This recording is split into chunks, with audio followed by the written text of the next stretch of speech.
হতাশা মাদক দিয়ে দূর হয় না। হতাশা দূর হবে, বলে দিব, তিনটা জিনিস, মাত্র তিনটা। কয়টা ভাই? এক, 5 ওয়াক্ত নামাজ। এক কি? নামাজে আপনি অজু করে সেজদা দেন, ইনশাল্লাহ আপনার মনে প্রশান্তি না আসলে আমাকে এসে বলেন যে আসে না। চোখের পানি, মনের আবেগ যা আছে আপনার ভিতরে, কষ্ট, দুঃখ, যন্ত্রণা, সব আল্লাহকে ঢেলে দিবেন ইনশাল্লাহ। নিজের আবেগ ধরে রাখবেন এখানে, আপনি আল্লাহর জন্য ঢেলে দিবেন। মানুষকে আবেগ দেখা কি লাভ? মানুষ আপনার চোখের পানির মর্ম বুঝবে? মানুষ কি মানুষের চোখের পানির মর্ম বুঝে? আপনার পিতা যদি মারা যায়, আমার কাছে এসে দোয়া চান কান্নাকাটি করে, আমি দোয়া করতে পারবো, কিন্তু আমি কিন্তু আপনার ফিলিংসটা বুঝতে পারবো না। আপনার অনুভূতি কে বুঝতে পারবেন? আল্লাহ পাক আপনার ঘাড়ের রগের চেয়েও কাছে আছেন। সুবহানাল্লাহ, সুবহান আল্লাহ পাক ঘাড়ের রগের চেয়ে কাছে আছে। গতকালকে বাংলাদেশের একজন বরেণ্য আলেমের সাথে একটা কনফারেন্সে ছিলাম।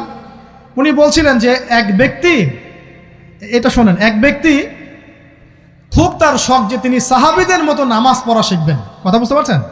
সাহাবীদের মতো নামাজ শিখবেন। তো একজন বরেণ্য আলেমের কাছে এসেছেন, এসে বলছেন যে আমাকে সাহাবীদের মতো নামাজ শিখিয়ে দেন। তখন সেই আলেম আরেকজন আলেমের সন্ধান দিয়েছেন, যা তুমি তার কাছে যাও, তিনি শেখাবেন। তো সেই ব্যক্তি একটু অবাক হয়েছেন, কারণ যাকে প্রশ্ন করেছিলেন তিনি অনেক বড় মুহাদ্দিস, আর যার কাছে পাঠানো হচ্ছে তিনি অত বড় মুহাদ্দিস নন, কিন্তু আবেদ, আমল করেন। তাকে গিয়ে বলছেন উনি আমাকে পাঠিয়েছেন সাহাবীওয়ালা নামাজ শিখিয়ে দেন। তখন তিনি বলছেন ঠিক আছে, সুন্দর করে অজু করে আসো, সুন্দর করে অজু করে আসো। অজু করার সময় খালি খেয়াল রাখবা যে আমি অজু করছি শুধু আল্লাহর সন্তুষ্টির জন্য। কি খেয়াল রাখবেন? অজু করছি শুধু আল্লাহকে রাজি খুশি করার জন্য অজু করছে, আর কোনো উদ্দেশ্য নাই আমার। অজু করতে যাচ্ছে, তিনি আবার বলছেন দাঁড়াও, শুধু আল্লাহকে রাজি খুশি করার জন্য অজু করো। আবার শুরু করছেন, আবার বলছেন শোনো, শুধু আল্লাহকে রাজি খুশি করার জন্য অজু করো। এভাবে বলতেই আছেন। নামাজে দাঁড়িয়েছেন, দাঁড়ানোর আগে বলছেন শোনো, শুধু আল্লাহকে রাজি খুশি করার জন্য নামাজ পড়ো। বলতেই আছেন। এক পর্যায়ে সে ব্যক্তি নামাজ শুরু করলো। নামাজে মনোযোগ এদিক ওদিকে যায়, আর তার মাথায় এটা আসে, এই শুধু আল্লাহকে রাজি খুশি করার জন্য আমাকে নামাজ পড়তে হবে, শুধু আল্লাহকে রাজি খুশি করার জন্য নামাজ পড়তে হবে। এই চিন্তা তার মনের মধ্যে ঘুরপাক খাচ্ছে। এভাবে নামাজটা সে শেষ করে চিন্তা করছে যে নামাজ তো পুরোপুরি মনোযোগ দিতে পারলাম না। বারবার মাথার মধ্যে এরকম চিন্তা আসছে, আল্লাহ আমাকে তুমি মাফ করে দাও, নামাজটা আমার মনে হলো না ঠিক মতো। তখন সে ফিরে এসে সে ওস্তাদকে বলছেন আমার তো নামাজ এরকম করে পড়লাম, কিন্তু শেষমেশ মনে হলো যে নামাজটা হয়তো কবুল হয় নাই, আল্লাহর কাছে খুব মাফ চাইলাম, আল্লাহ আমাকে মাফ করে দাও, নামাজটা মনে হলো না। তখন সেই যে প্রথম ব্যক্তি যিনি পাঠিয়েছেন তিনি বলছেন এটাই হলো সাহাবীওয়ালা নামাজ। তারা আল্লাহকে রাজি খুশি করার জন্য নামাজ পড়তেন, নামাজ শেষ করে আল্লাহর কাছে ইস্তেগফার করতেন, আল্লাহ কিছুই হলো না। আমার কথা কি বুঝতে পারছেন? অতএব আল্লাহকে রাজি খুশি করার জন্যে আপনি আপনার আবেগ, আপনার ইবাদত সব ঢেলে দিবেন ইনশাআল্লাহ। অন্য কারো কাছে কিছু পাওয়ার আশা করব। আমাকে আল্লাহ পাঠিয়েছেন দুনিয়াতে নামাজ পড়তে, রোজা রাখতে, দিনের প্রচার করতে, দিনের জ্ঞান অর্জন করতে, এই তো। তা আমি একজন মেয়ের জন্য জীবন নষ্ট করে দিব কেন? আমি তাহলে আল্লাহর কাছে কি মুখ দেখাবো, আর নবীর কাছে কি মুখ দেখাবো? ওখানে গিয়ে বলবো আল্লাহ আমি আমার অমুক প্রেমিকার জন্য আশেক হয়ে একদম জীবন দিয়ে দিয়েছি, আত্মহত্যা করেছি। গেছে ভাই, যাইতে দেন। যে ব্যক্তি আপনার অবস্থানকে মূল্যায়ন করে নাই সে আপনার যোগ্য ছিল না। এখন আপনি কি করবেন? নিজের অবস্থান উন্নত করেন, আপনার পিছনে লাইন ধরে ঘুরবে ইনশাআল্লাহ। এটাই বাস্তবতা। দুনিয়া খুব খারাপ জিনিস। মানুষের অবস্থানকে মূল্যায়ন করে, মানুষের অবস্থানকেই মূল্যায়ন করে, কিন্তু আল্লাহ রাব্বুল আলামিন আপনাকে সর্বাবস্থায় ভালোবাসেন। আলহামদুলিল্লাহ। এই যে আমরা এখন অনেক পাপ করছি না, আল্লাহ কি আমাদেরকে আযাব দিয়ে ধ্বংস করে দিয়েছেন? আল্লাহ পাক এখনো আমাদেরকে ভালোবাসেন, রহম করেন, আল্লাহ পাক অপেক্ষা করছেন কখন তওবা করবে, আমি তওবা কবুল করব। এই কখন আমার বান্দা খালি একবার বলে আস্তাগফিরুল্লাহ, আল্লাহ পাক সাথে সাথে মাফ করে দেবেন ইনশাআল্লাহ। আর সেই আল্লাহকে ভুলে আপনি কার পিছনে ছুটছেন? আমরা কিন্তু নিয়াত করতে পারি ভাই যে আমরা যারা ওয়াজ শুনলাম জীবনে কোনোদিন সিগারেটে হাত দিব না ইনশাআল্লাহ। রাজি আছি ভাই? অন্য বড় বড় জিনিস তো বহুত দূরের কথা। আচ্ছা, অনেকে রাজি হয় নাই কেন? আপনারা কি অলরেডি আসক্ত? আমি অনেক ভাইকে দেখেছি মাশাআল্লাহ ইফতার খুলেই একদম বেনসন টানা শুরু করে। হ্যাঁ, এটা যে হারাম আপনাদের কেউ ওয়াজ করে শোনায় নাই? এটাকে কি মনে করেন আপনারা, হারাম না হালাল?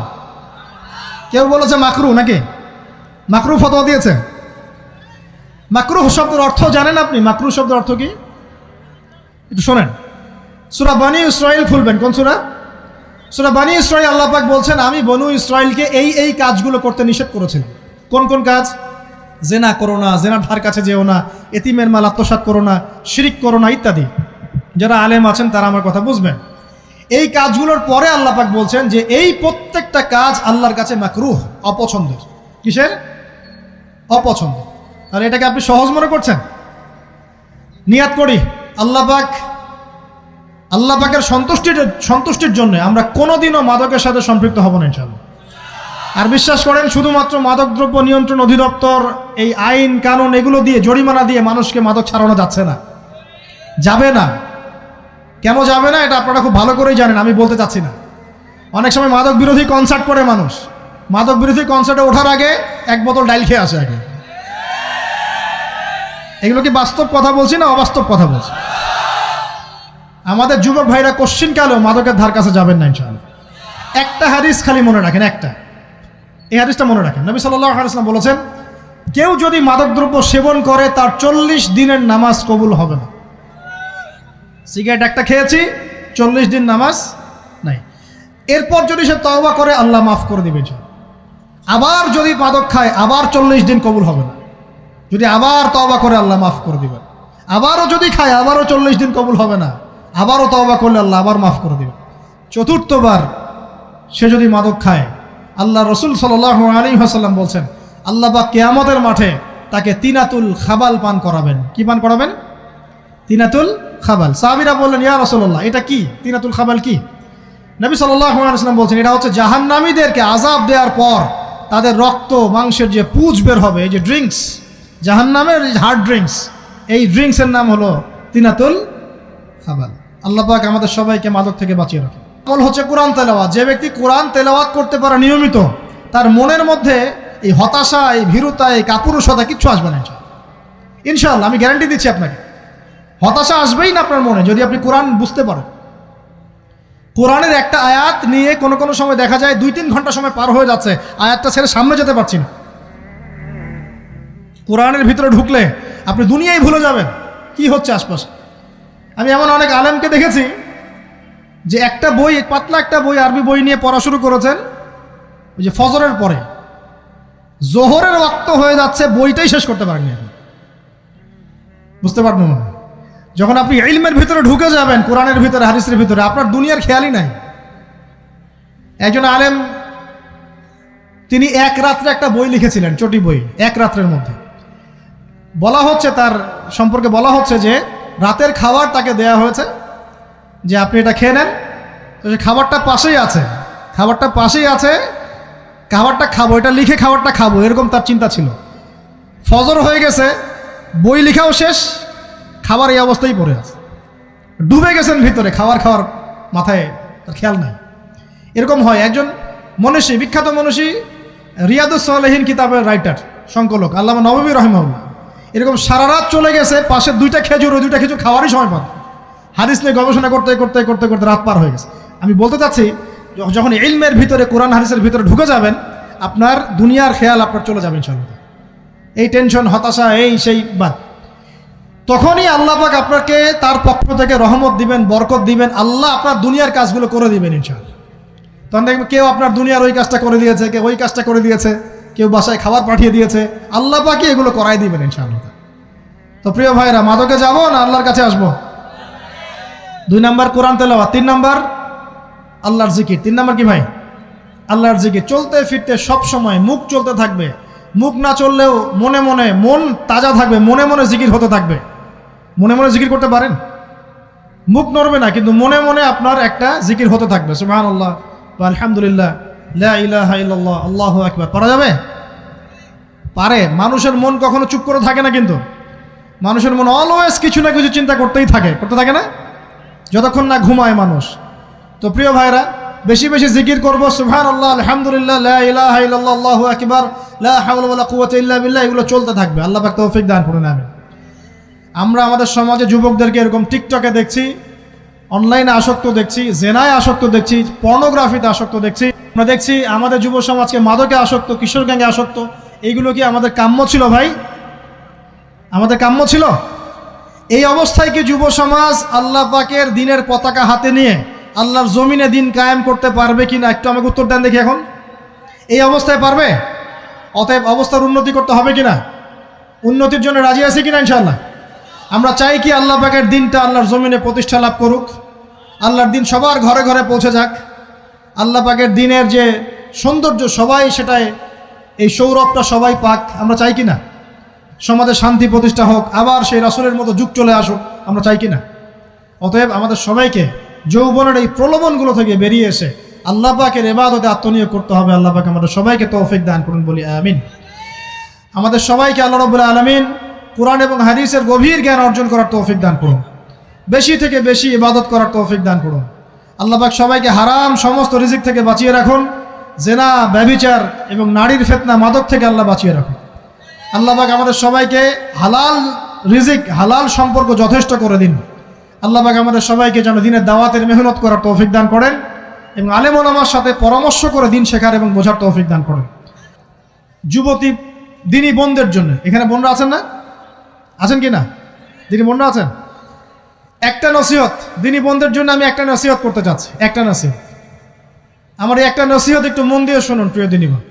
রাসূলুল্লাহ সাল্লাল্লাহু আলাইহি ওয়াসাল্লাম আমাদের দিনী বোনদের জন্য জান্নাতে যাওয়ার একটা ফর্মুলা বলে দিয়েছেন। আমি কি বলবো সেটা?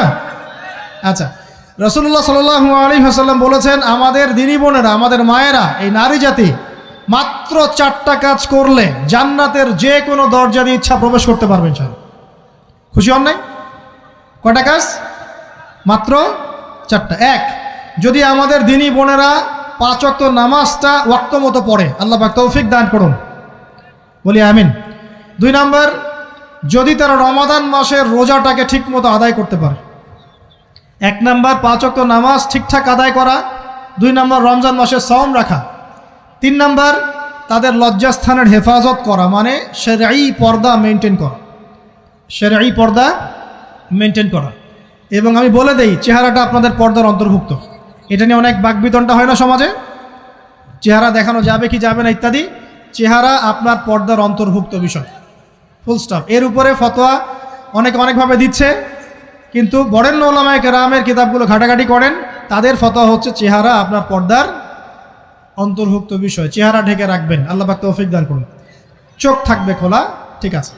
4 নাম্বার, স্বামীর আনুগত্য করতে হবে। স্বামীর আনুগত্য, এই যে আনুগত্য শব্দ শুনলেই মানুষের একটা মানে নেগেটিভ ধারণা তৈরি হতে পারে। স্বামীর আনুগত্য মানে কি আমি তার দাসত্ব করব? আনুগত্য মানে, প্রিয় দিনী বোন, আনুগত্য মানে দাসত্ব নয়। আনুগত্য মানে কোরআন সুন্নাহর যে বিধানগুলো আপনার স্বামী আপনাকে পালন করতে বলবে, আপনি সেগুলো করবেন, আপনি করতে বাধ্য। কিন্তু স্বামী যদি কোরআন সুন্নাহর বাইরে কিছু করতে বলে, সেটা মানতে আপনি বাধ্য নন। স্বামী যদি আপনাকে বলে যে সুদ খাও, এই সুদি এনজিওতে আসো, নাম লেখাও। স্বামী যদি আপনাকে বলে যে আসো বেপর্দায় বাইরে যাই, সাজুগুজু করে বের হও, চলো ঘুরে আসে বেপর্দায়। স্বামী যদি বলে দেবরকে একটু খাবারটা দিয়ে আসো, আমার অফিসের কলিগ আসছে, খাবার পরিবেশন করো, আসো ডাইনিংয়ে আসো। এই যে হারাম কাজ, বেপর্দার আদেশ করছে, সুদের আদেশ করছে, আপনি সেগুলো পালন করবেন না। কিন্তু হালাল বৈধ যে কোনো বিষয় আপনি স্বামীর আনুগত্য করবেন, এটা আপনার উপর ফরজ। এই 4টা কাজ যদি আপনি করতে পারেন, জান্নাতের যে কোনো দরজা দিয়ে ইচ্ছা আপনি প্রবেশ করতে পারবেন ইনশাআল্লাহ। আল্লাহ পাক আমাদের দিনী বোনদেরকে এই 4টা কাজ করার তৌফিক দান করুন। আমাদের সবাইকে আল্লাহ পাক জান্নাতের জন্য কবুল করুন, বলি আমিন।